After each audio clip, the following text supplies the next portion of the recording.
আমার মতো কে আছেন বলুন তো পালং শাকে ফার্স্ট রান্না করতেছেন? ফার্স্ট বলতে আমি এর আগে মাংস দিয়ে রান্না করেছি, কিন্তু মাছ দিয়ে ফার্স্ট রান্না করতেছি। চলুন আজকে আপনাদের সাথে শেয়ার করি আর রান্নাও করে ফেলি। রান্নাও করে ফেলি। আহ, আমি আমার দেখুন আমার বাগান থেকে আমি আমার বাগান থেকে তুলে এনেছি। দেখুন এখানে কি কি লাগে, সবগুলো আইটেম আমি নিয়ে নিয়েছি। তারপর আমি শাকগুলোকে কুটে ভালো করে ধুয়ে নেব। ধুয়ে নেওয়ার পর দেখুন আমি শাকগুলো ধুয়েও নিয়েছি। তারপর চুলায় বসিয়ে দিব পাতিল। পাতিলে বসিয়ে দিব তেল।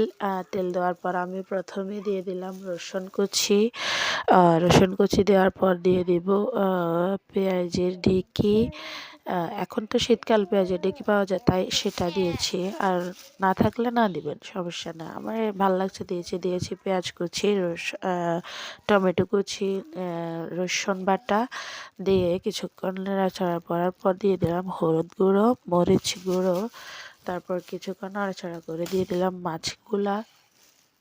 মাছগুলা হালকা একটু কষানি হয়ে যাওয়ার পর আমি উঠিয়ে নেব। উঠিয়ে নেওয়ার পর কিছুক্ষণ নাড়াচাড়া করার পর দিয়ে দেবো আলুগুলো একটু কষানো হয়ে গেলে দিয়ে দিলাম আমি আলুগুলো কিছুক্ষণ কষানোর পর আমি দিয়ে দিব শাকগুলা। আমি আলু দিয়েছি, আপনারা চাইলে নাও দিতে পারেন। তারপর স্বাদ মতো পরিমাণ মতো লবণ দিয়ে দিবেন। লবণ দিয়ে শাকগুলো মিশিয়ে নিয়ে কিছুক্ষণ রেখে দিবেন ঢাকনা দিয়ে। কিছুক্ষণ রেখে দেওয়ার পর আমি মাছগুলোকে আমি কাটা ছাড়িয়ে নিয়েছি, কারণ কাটা আমার শ্বশুর শাশুড়ি খেতে পারে না, ওই জন্য। তারপর ঢেকে দেওয়ার পর ঢাকনা উল্টিয়ে দেখবেন যে ঝোলগুলো কমে আসছে, তখন চুলা থেকে নামিয়ে নেবেন।